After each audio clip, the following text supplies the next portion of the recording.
Unhappy is he to whom the memories of childhood bring only fear and sadness. Wretched is he who looks back upon lone hours in vast and dismal chambers with brown hangings and maddening rows of antique books, or upon odd watches in twilight groves of grotesque, gigantic, and vine-encumbered trees that silently wave twisted branches. Yes, folks, that's a quote from Howard Phillips Lovecraft right there, from a story we read previously called The Outsider. One of the, I dare say, the best passage of literature that's ever been quoted on the Bookening. Does this mean that Lovecraft enters the hallowed halls of being one of the only authors we've gone back to twice? That's a fascinating question, and we will answer it. But let me, yes, it does. But we need to see who all he's in company with. So let me introduce us first, though. You are listening to the Spookening, and fun fact, folks, I almost forgot to do the Spookening this year, but none other than Brandon Chastfiend. Ooh. Redinded fiend. That, yeah. Brandon reminded you to do, yeah. Yeah. No, I redinded him. Say it, Jake. Brandon Chastfiend redined. I know you guys love dining and everything, but I think that we should talk about Brandon Chastfiend puts the die in dining. Brandon actually puts the die and the E in dining. And the G, which sounds like the vocabulary that they use to sing the praises of Cthulhu in this story. Oh, I like Cthulhu speak. Hey, folks, I am Nathan Albersinner. What is my name? Albersin. That's what you usually do. Is that really what I do? But you're the... Yep. Super lame. It has to do with your nickname. You're the... Oh, yeah. Humble and obedient ghost. Yeah, of course. Then we've got Brandon Chastfiend, the scholar who's a mauler of blood. Of bleeding, I think it's usually. Of bleeding, yes, you're right. How am I remembering all this Halloween stuff more than you, Nathan? I reminded you to even do it in the first place. What's going on? Well, Brandon. I'm protecting the brand here. Yeah. It is in my name. Yeah, it is in your name. You're protecting the brand. Brandon. Yeah. We should just stop podcasting now. I don't think we're going to get better than that moment. No. Definitely not talking about Lovecraft. I mean, we should cancel the podcast altogether. I don't mean we should.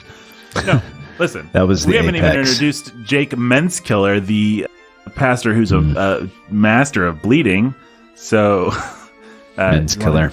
You want to do that there, Brandon? Okay, sure. It's Jacob Menskiller, the pastor who's a master of bleeding. There he is. He's the master of bleeding. That's me. Yeah, I just like to bleed. He loves to bleed. The bleeding heart. Turn your volume up, Nathan, please. Get your act together, Nathan. You're not hearing That's it in your fears. It's much better. I'm glad it's coming through your dead phones. Uh-huh. We're laughing so hard we have to mute ourselves. That's what the listeners don't realize. That's the silence, yeah. Yep. Silent as a grave. Hey, everybody. You get that sort of silence with a mute. Yep. You only get that sort of silence with a mute. Hey, everybody. My name is Nate. Well, you know who we are. Nate is going to go back and put in laugh tracks. I have never done that. I'm thinking. I don't think I have ever... I mean, I've added like silly laugh tracks before, but what I'm trying to think is, have I ever made it sound like you guys laughed at something that I said that you didn't actually laugh at? And I don't think that I've ever done that before, because that would be dishonest. You do have that power. Oh yeah, no, I do have that power. I've probably cut things out that just flopped before for all of us, but I've never made something that flopped. I did actually have one guy email in one time and say, "Man, that was a hilarious joke you made. It's lame that Brandon and Jake didn't laugh at it." I don't remember. Did you really? I did. Yeah. I bet you did, yeah. I bet that happens all the time, doesn't it? every day. A guy emailed you to say that. Yeah, you Not heard of Yeah, it. people email Nathan all the time to say that his jokes are hilarious, and Yeah, they never he laugh wishes at them. that we would laugh. The last laugh today belongs to one Howard Phillips Lovecraft, because a true story, folks. I asked Brandon and Jake what they thought of this story, and they both shivered so hard they were really scared. Their teeth started chattering with loud, cartoony teeth chattering sound effects. And I don't know that these guys have ever been more horrified than by the Call of Cthulhu, one of the 20th century's great classics of weird fiction. So, here we go. Let's talk about it. Well, we had to answer Brendan's question. Who all is the Bookening Two-Timers Club? So, Austin, Tolstoy, Shakespeare. Yep. Lovecraft. Dickens are soon to be. C.S. Lewis. Dickens, yeah. Dickens already is, because Christmas Carol and Bleak House.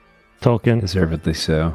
Tolkien, kind of, although he only has one series, so I don't know if that really counts. We did The but Hobbit, sure. too. Yeah, I suppose that's true. Millhauser. That's true. Wow. Agatha Ishiguro. Christie. Yeah, I guess it's actually not a very exclusive club. It's incredibly easy to get into Guess this. you can't count Rowling. You can count her about as much as you can count Tolkien, I guess. It's all part of one series. Yeah, never mind. It's not a very hallowed group after all. Although we did do Robert Galbraith or something like that. We had Danny on to talk about. So we've gone outside of Rowling's Harry Potter. Well, so I'd say you can count her. Okay, yeah. So it's actually easier to be in this group than it is to be in the group of people we've only read one thing of. Hemingway. Steinbeck. No. Yes, of Mice and Men and East of Eden. Oh, we did of Mice and Men? We did. Oh, yeah, we did. Howard Phillips Lovecraft joins the Hallowed Company, and we We need to get some more variety E.B. with our White? authors. Did we do Trumpet of the Swan? Yes, we did. Yeah. Because that book is weird, and none of us really loved it as much as we wanted to, but it was still pretty good, I guess. I don't know. Yeah. It's fine. E.B. White likes swans more than I do. There are probably some classic authors out there we have not discussed yet, but we've done all these people twice. Well, what are the major classical authors that we haven't discussed? Hawthorne and Melville. Haven't done the other Bronte. The other Bronte, but whatever. We'll get to all of them, folks. We'll get to them. But right now, Unless Cthulhu gets us first. right, unless dead Cthulhu rises from Ralia, the city of the deep, and The dead. or dead or whatever, and brings destruction upon the world. I kept The wanting old to look ones. up what meant by psychic. All we have to do is drive his ship through him. No, but he was reconstituting himself really fast there. But it didn't matter because April 2nd came. Was Cthulhu only allowed to rise that day? I missed that part of the lore. I don't doubt it, but I didn't. I think it has to do with the stars and those guys accidentally awakening him. There's a window. Yeah. It's like the month of March, right? I see. February 28th or March 1st, depending on where you're at in the world, to April 2nd. And the stars also have to be properly aligned, so it's like this rare occurrence. Right. Yeah, so And is that what? So they drove through him. That's what happened. That was a trippy. That was a trippy part. They pulled a Eric from Little Mermaid, basically. or Eric pulled a. That's Yeah. right, Jake. Let's get him. That's right. Yeah. Okay, I mean, that makes sense. Ursula was a squid demon. So Yeah. when you think about it, there are two intellectual properties that have people ramming ships into squid demons. I guess when you're dealing with a squid demon, you could do worse than ram a ship into it. Yeah. But then he just reconstitutes, like he becomes. He was reconstituting, but then he disappears, and now we know that he can't come back unless somebody goes and awakens him again because he's back in Ralia or whatever. well, So I apparently- think, are you I sure think he's not time trapped lapsed. under some rubble or something like that? Like he's officially free, but he just is delayed, maybe. No, he doesn't know. At the end, that's part of the mystery. He says perhaps he was pulled back with the city. I think you're not supposed to know. I don't remember. At the end, he says like something about perhaps he was pulled back. I with thought his he infernal thought city. that for sure. I didn't Yeah. think there was as much mystery left to it. I mean, the point is, we are all doomed one way or another because Eventually, it's going to happen. He's not going to stay buried The forever. demon from the stars. Well, Right. That is why I've gotten into caving. I have joined the cult of Cthulhu, and I'm going to be ahead of the game. If by ahead of the game you mean fatly stuck in a cave hole. Cthulhu will save me. He could Winnie Pooh his way out of it. He could Winnie Pooh his He way could out. Winnie the Pooh his way out. Did you know how? Don't you remember that? We read A.A. Milne that one time. I do remember our favorite author, A.A. Milne. Yeah.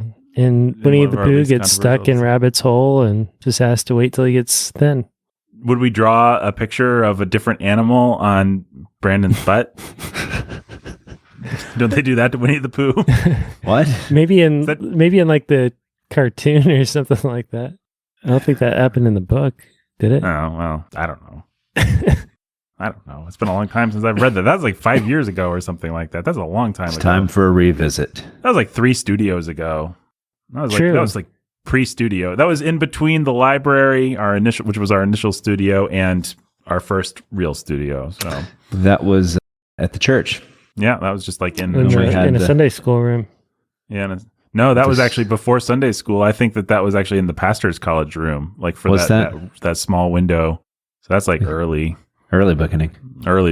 I can remember 2 episodes that we recorded in there. One was Winnie the Pooh and one was Dracula. But that's when we were finding our feet there, though. Yeah, we didn't attack Winnie the Pooh with half the vitriol that we would have if we'd found our feet. Because Brandon, if there's one thing that he hates, there's only one thing that he hates more than A.A. Milne, and it's that Green Ember. Yeah, just despise it so much. Brandon's just always like No, listen. Only murderers read those books.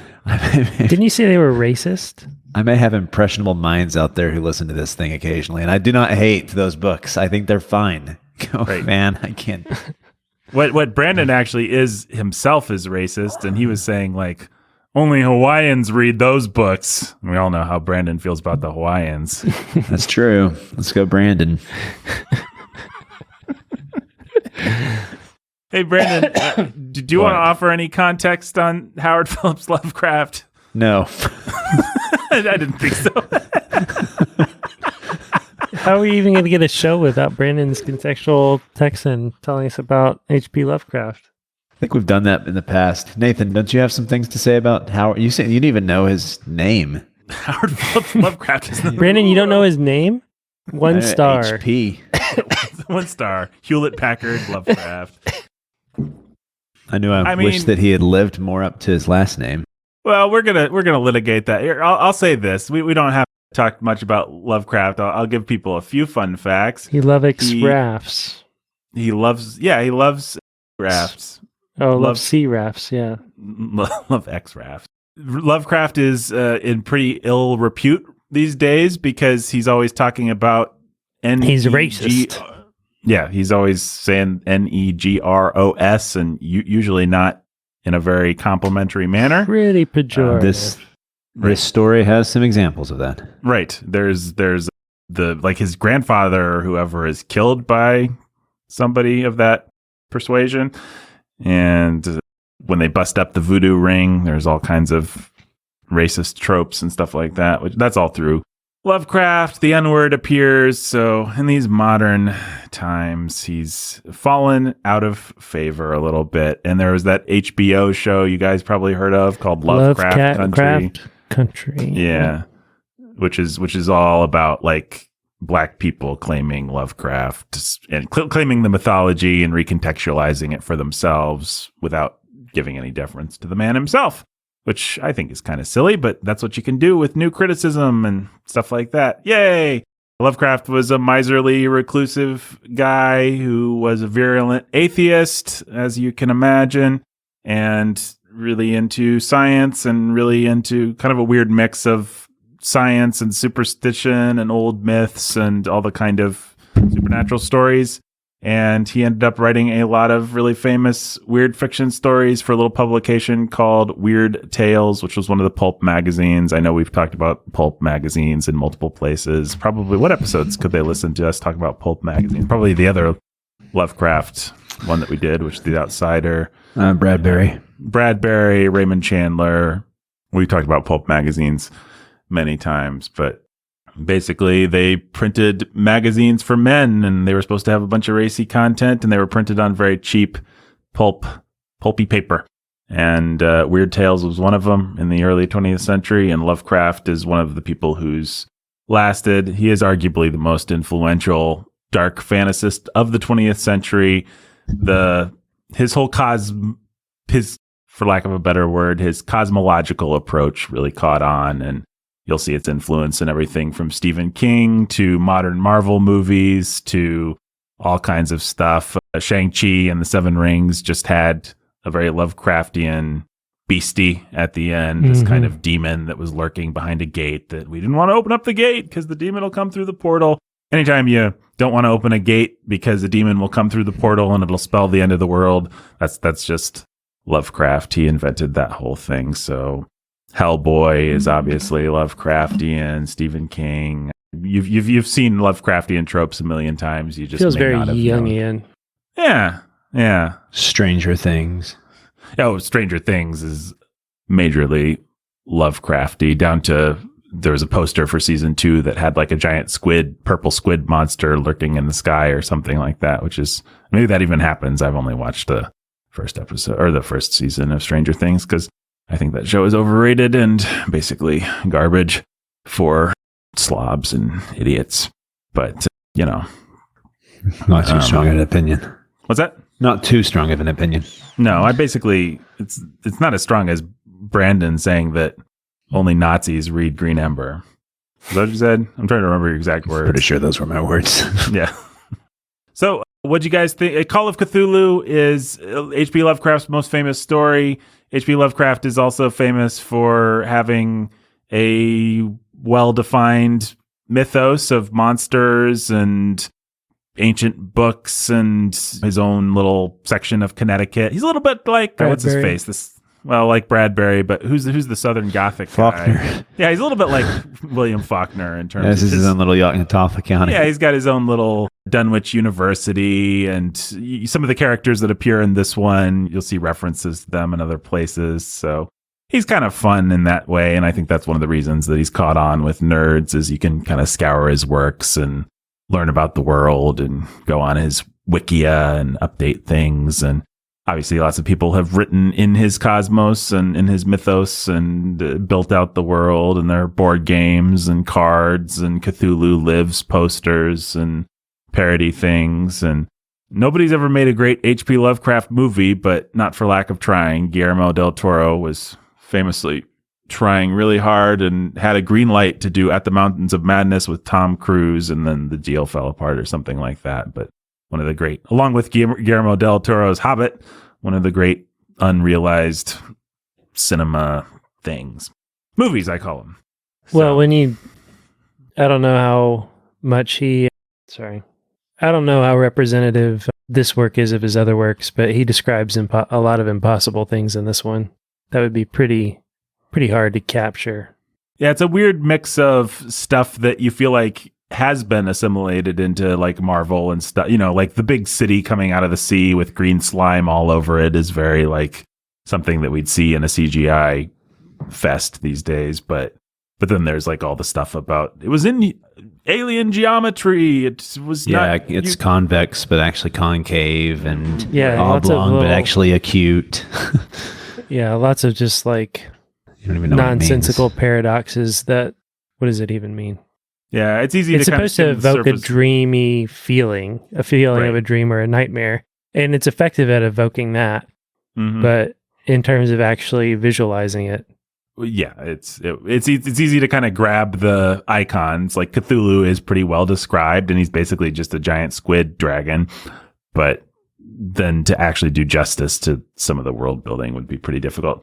Anyway, what did you guys, I guess I should ask, what baggage did you guys bring to this spooktacular work of fiction?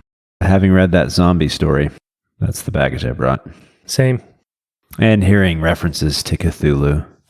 Same. All over the place, and loosely associating it with that rum that people drink. Kraken? Yeah. That's funny. I don't think I've ever put those two together.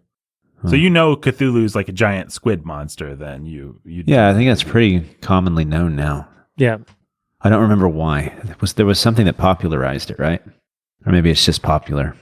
I don't know. I think it's just a pretty ubiquitous internet thing. I mean, it's just one of those pieces of nerd lore that people just know. I don't know. It's been assimilated into the culture.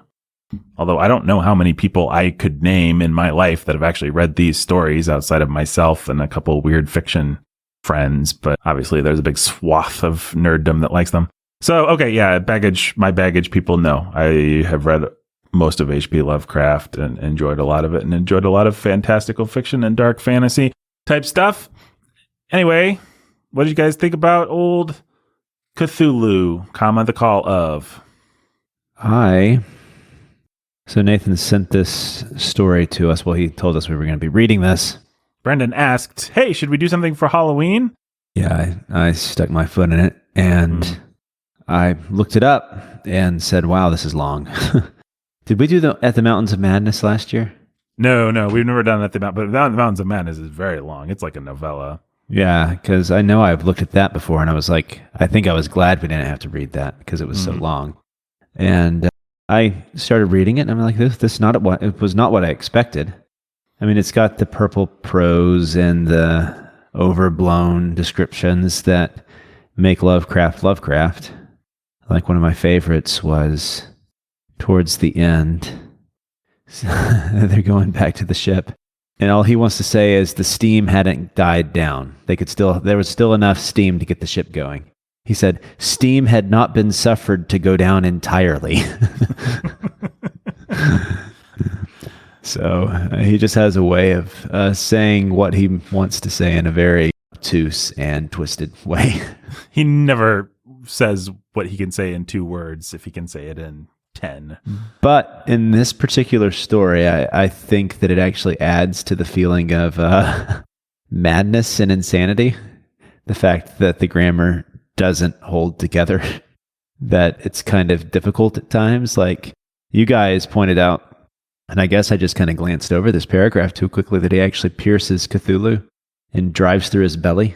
Mm-hmm. And this whole part of the story was just so dreamy and weird and nightmarish that I kind of skipped over that. I just thought that like Cthulhu had somehow evaporated and was then coming back together. It's clear enough now that I go back and look at the paragraph, but it's still kind of part of the ride of this story that it was just weird and a little bit like The Willows. As far as the nightmarish, weird, otherworldly feel to it, and even a little bit of the Victorianness of the prose, I would say The Willows was better written than this. But I don't know. I think that there's the fact that Lovecraft puts it in the voice of this character makes it a little more believable and a little more enjoyable, that you can kind of distance yourself from just the badness of the prose by just assuming it's the badness of the character and is kind of in haste to get this written because he thinks he's about to die. Mm-hmm. And it makes it kind of where you can stomach it, and it's fun. Yeah. He plays around with this sort of liminal Jungian deep mythos that is behind all of our subconscious. I'm sure that Jordan Peterson fanboys would love it too. So it's fun. There you go. I thought this was fun. I wanted to read it, and I finished it, and it was long. And at first I thought I wasn't going to finish it, but I did. There you go. Because I wanted to. So there's my review. So Lovecraft had a couple of bad things happen to him. Number 1, he read Edgar Allan Poe. Number 2, he read a fantasist named Lord Dunsany that was actually quite a good stylist, but very over the top, very purple. And number 3, he read Algernon Blackwood, who did The Willows. And all of those guys kind of trucked in, let's pile up as many adjectives as we can. And Lovecraft, without having the talent of any of them, was like, I'm going to do it. And in that earlier story, The Outsider is, you probably won't be surprised to hear, a pretty early Lovecraft, and it's really corny and over the top and purple. This one is peak Lovecraft. This is his Tempest or his Hamlet or whatever, and it's much. I think he's got a lot more. The writing is still ridiculous in places, but he's got a lot more control over it, and he knows what he's doing with it. I think he's more self-aware. Jake, your thoughts? Anytime you play with the idea of the demonic and the occult and these ancient beings that have some kind of prehistoric meaning or whatever, I think that's interesting and horrific, and I think there's enough truth in it that it strikes a nerve or can strike a nerve. And it's I don't think it's the kind of thing that we ought to be playing with, but it's compelling nonetheless, and that's there's a reason why people have Cthulhu tattoos and Cthulhu t-shirts and stuff like that. It's this idea that there are these spiritual, supernatural powers from the stars or beyond the stars or fallen angels or demons that sleep, that all of the old myths have echoes of something real and true behind them, and of a time where those things were better known or understood, or where they ruled or had some kind of sway, and all of that sort of cosmology. It's the kind of thing that we ought to be careful about playing with, and therefore, because it has that both the allure of the forbidden, and in the case of Lovecraft, a pretty well-realized world with that sort of thing. It's effective.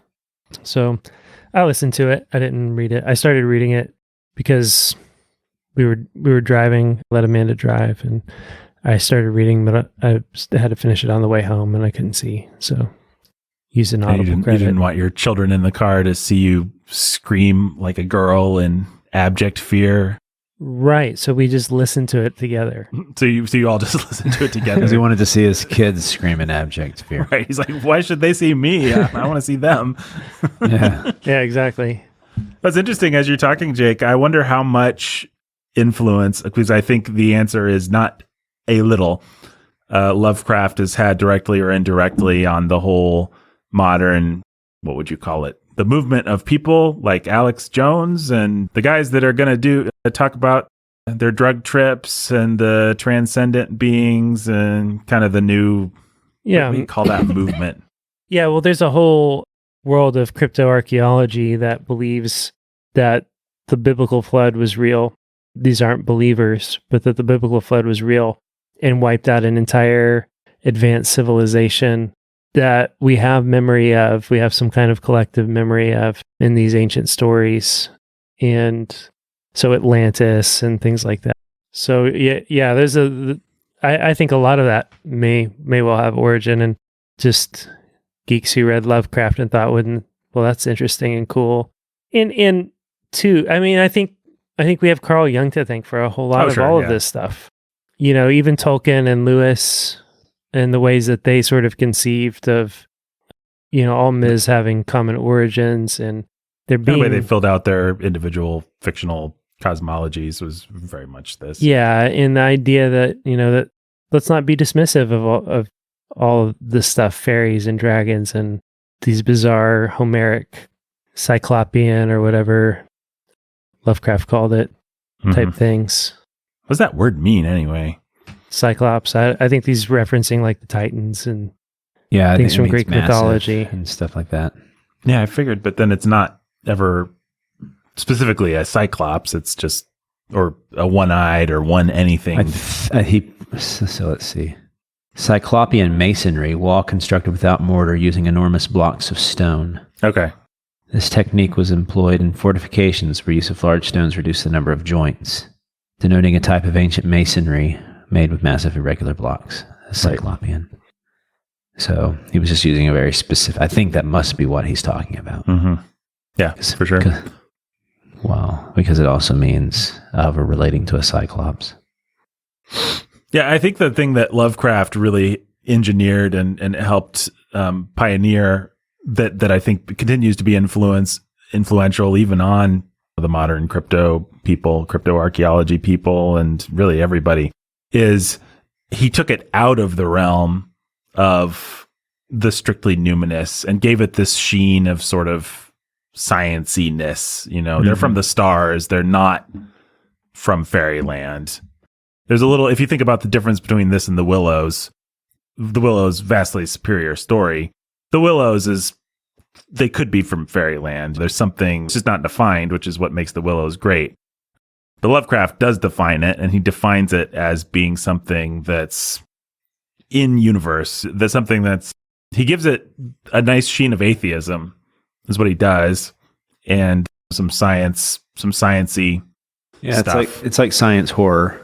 That new movie, I guess it's not new anymore, but that movie Annihilation Sure. kind of has a similar tone, where it takes these concepts that are very scientific, but mixes them with the horror, which, I mean, anything like this, you can't get away with it without thinking of a Jungian or a Freudian analysis of it, how it's, because, I mean, he himself he's directly calling attention to that sort of stuff. Mm-hmm. It's just those primal subconscious fears, and then saying, well, they actually come from this deeper source, these creatures that fell from the stars. Mm-hmm. And occasionally also his continual mention of the stars, I think, was pretty effective. So what I was going to say is, even though his prose is pretty bad, occasionally he can trip up on the shore of some pretty good writing. Mm-hmm. Like when he describes Cthulhu as going greasily out into the water. You like that? It's like, that's actually pretty effective. That's pretty descriptive. Well, one thing that I think when I read this kind of prose is, would the story be as good without it? It is bad, and it is it draws attention to itself in ways that don't help the story often. But it's like, if you're going to try and describe the kinds of stuff, and if you're going to try and weave the kind of spell, I mean, could you do it with terse Hemingway little I don't think sentences? so. I think that this sort of story has to have this sort of writing. They kind of go hand in hand, and you either are okay with that or you just don't like this sort of thing. Right. I mean, I still think it can be done better. The Willows is far and away the best. It's probably just the best work of literature we've read. Yeah. No, the best what I work was of going to say. the best work of dark fantasy, certainly, arguably, that's ever been written, and certainly that we've read. I mean, I don't think nothing that we've read that touches on the horror genre comes close, does it? I mean, maybe the first third. Yeah, maybe the first third of Dracula. Yeah, Jonathan Harker's time in Dracula's Castle, I think, is pretty close. But yeah, The Willows manages to just be subdued and told in the story of that, or in the voice of that tourist guy. But anyway, I don't have to describe what The Willows is. You can go listen to that podcast. Some people would probably argue Frankenstein. Yeah, I wouldn't. I mean, in terms of as a work of romantic literature, you could argue for all kinds of things with Frankenstein, but as an entry point into the dark fantastic, I don't really think Frankenstein has much to offer. Like as a horror story, I don't know that Frankenstein really triggers those kinds of primal feelings that a Willows or a Lovecraft that is best is going for. No. If you want to contemplate the tragedy of our existential doom while thinking about pretty mountains, then Frankenstein's got some good parts. Anything else you guys want to litigate about this one? I don't know. Anything else to say about old Cthulhu? I don't think so. No. Well, I'm glad H.P. Lovecraft redeemed himself a little bit, because I think we have not...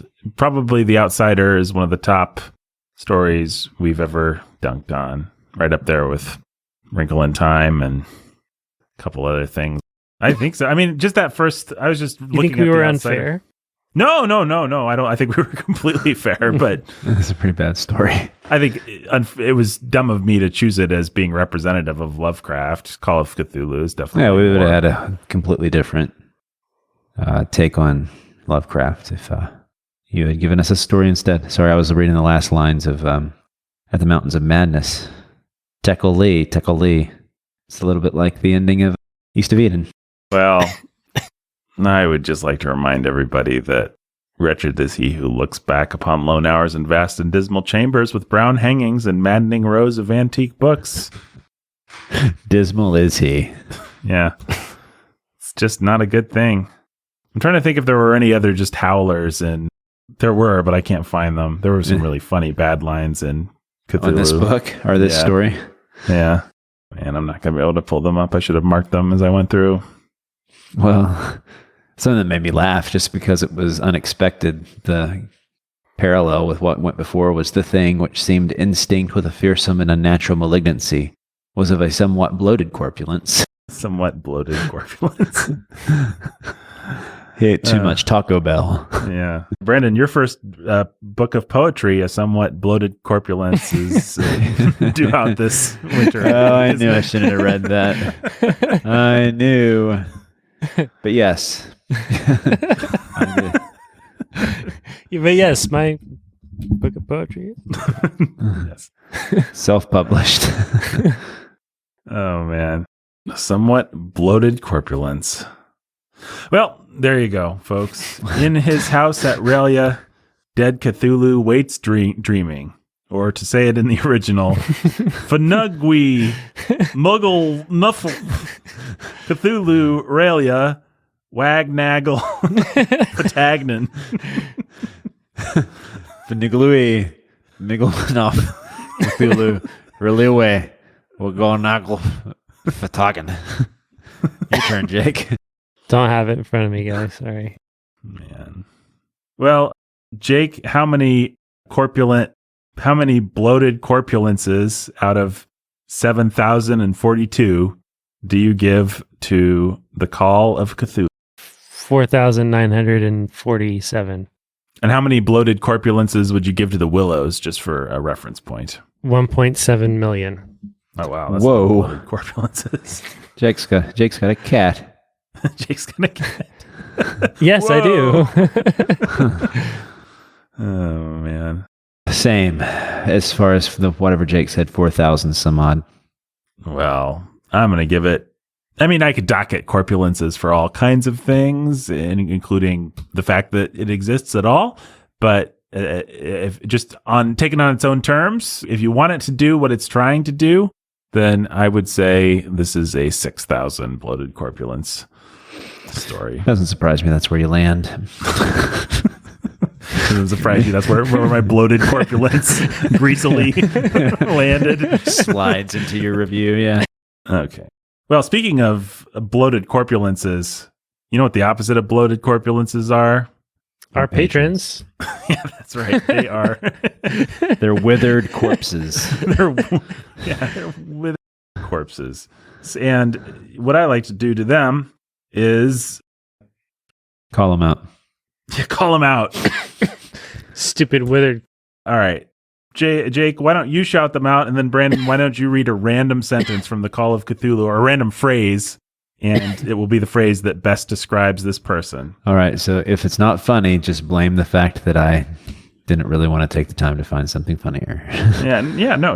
I'm just going to point randomly as I scroll down, and when I stop, that's what I'm going to read. How's that sound? That sounds great. And by the way, if heaven ever wishes to grant me a boon, it will be a total effacing of the results of a mere chance which fixed my eye on a certain stray piece of shelf paper.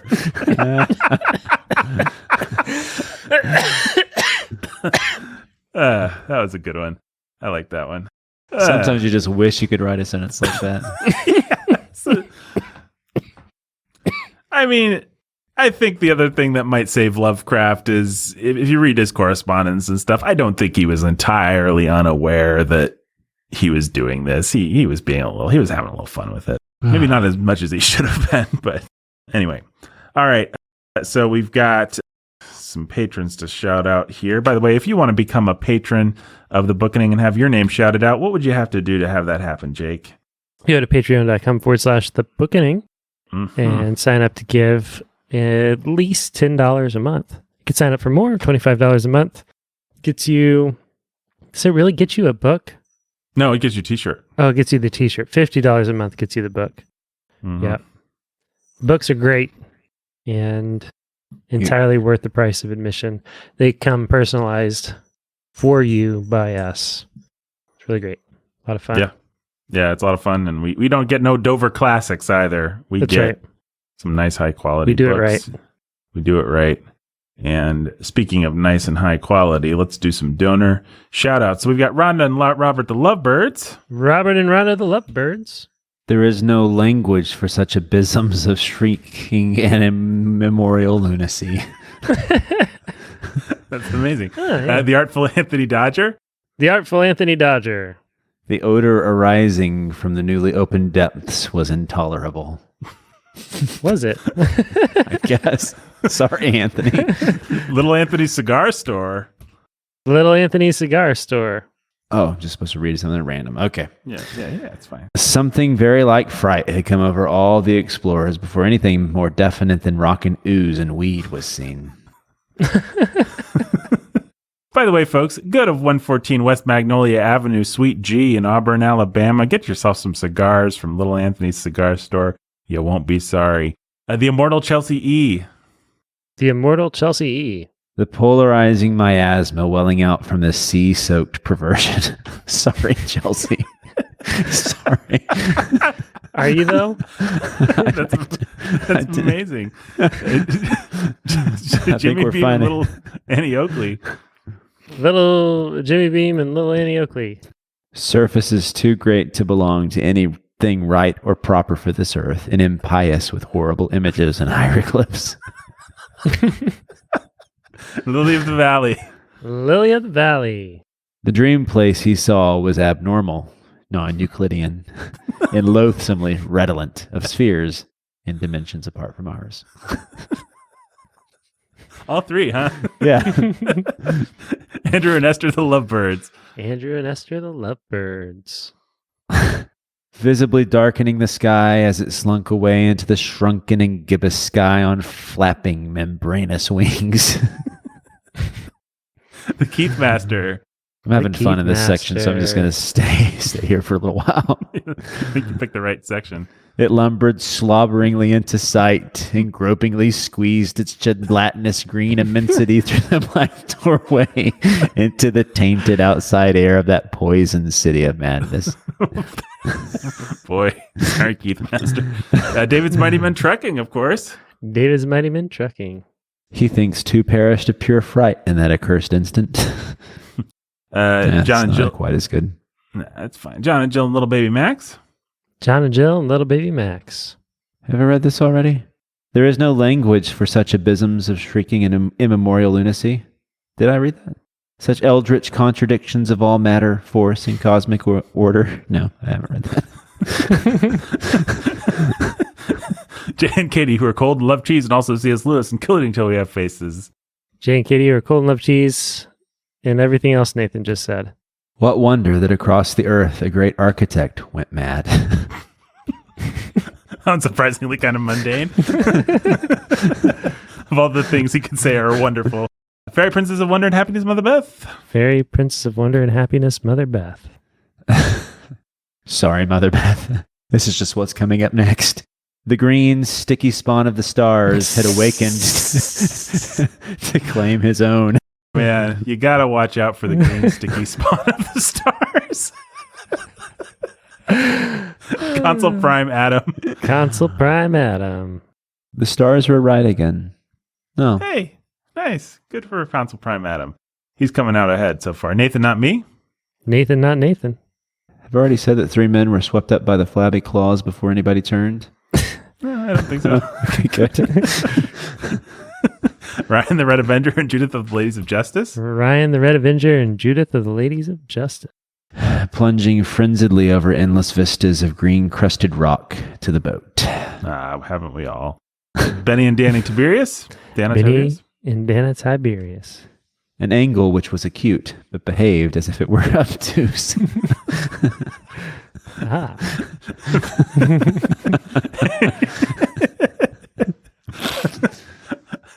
I think Jake is one of the funniest things that anyone said on this podcast.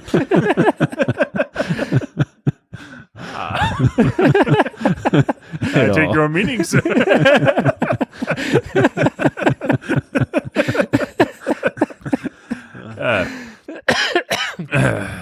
1 billion gelatinous comedy points for Jake. Eric and Catherine from Yon Window Breaks. Eric and Catherine from Yon Window Breaks. The mountainous monstrosity flopped down the slimy stones and hesitated, floundering at the edge of the water. Sounds like a tongue twister.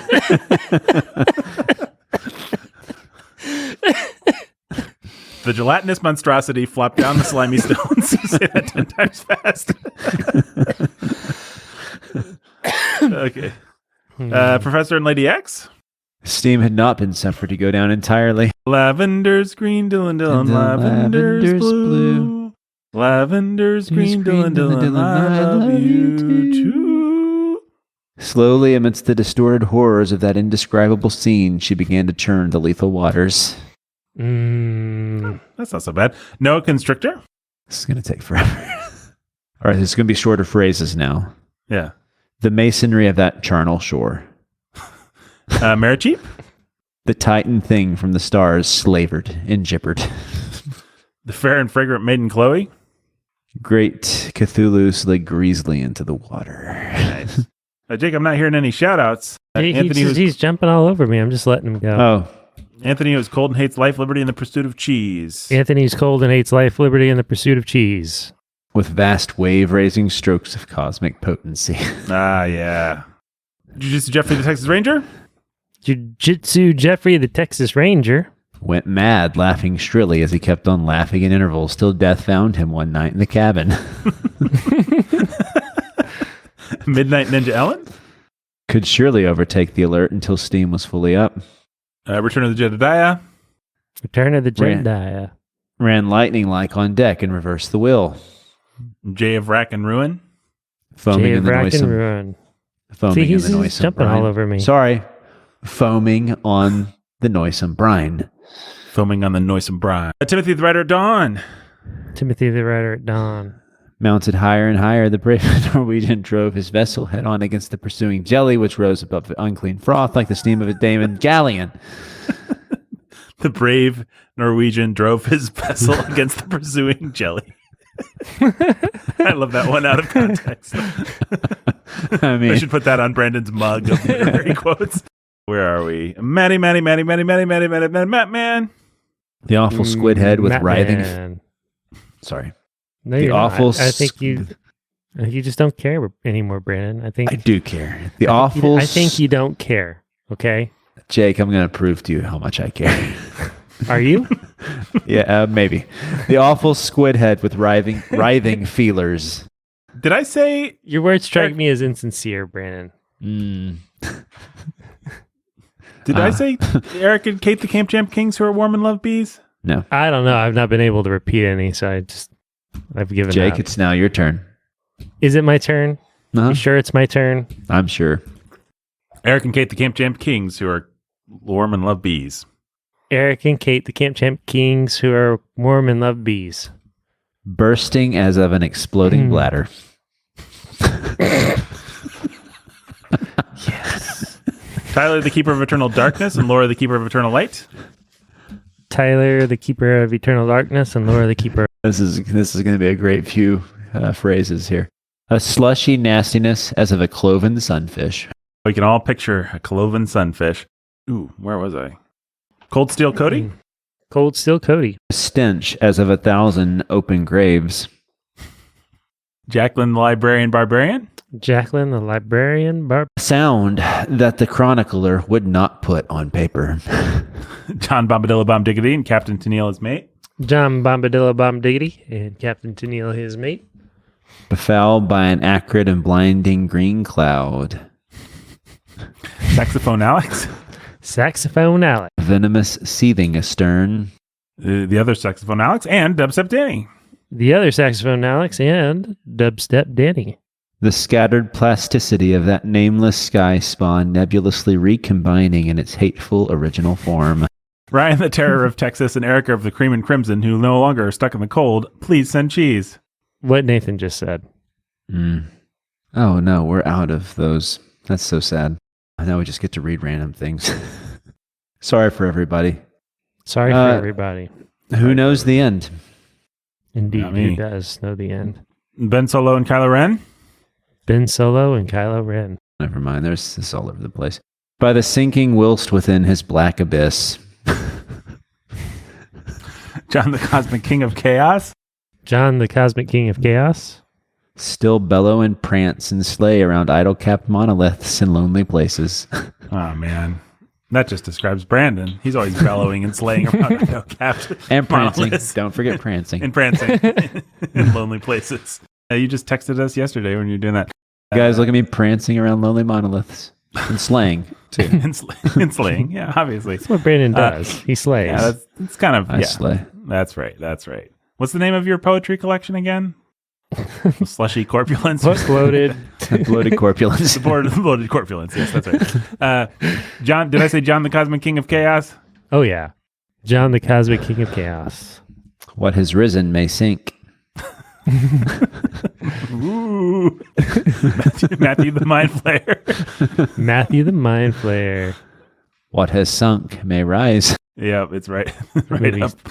It's terrible. I don't care what anybody says. No, we're going to talk about that on a different podcast, Jake. Oh. It was sorry. okay. Annie, are you okay? Get your gun. Annie, are you okay? Get your gun. Loathsomeness waits and dreams in the deep. It'll fly to the Valerie. Fly to the Valerie. Decay spreads over the tottering cities of man. I said fly to the Valerie. Thor Ragnar Josh? Thor Ragnar Josh. The time will come. He said, well, Stephen ... Stephen ... Must not and cannot think. Pegalodon. Pegalodon. The most merciful thing in the world is the inability of the human mind to correlate all its contents. I do remember reading that opening line and saying, oh boy, here we go. The most merciful thing in the world.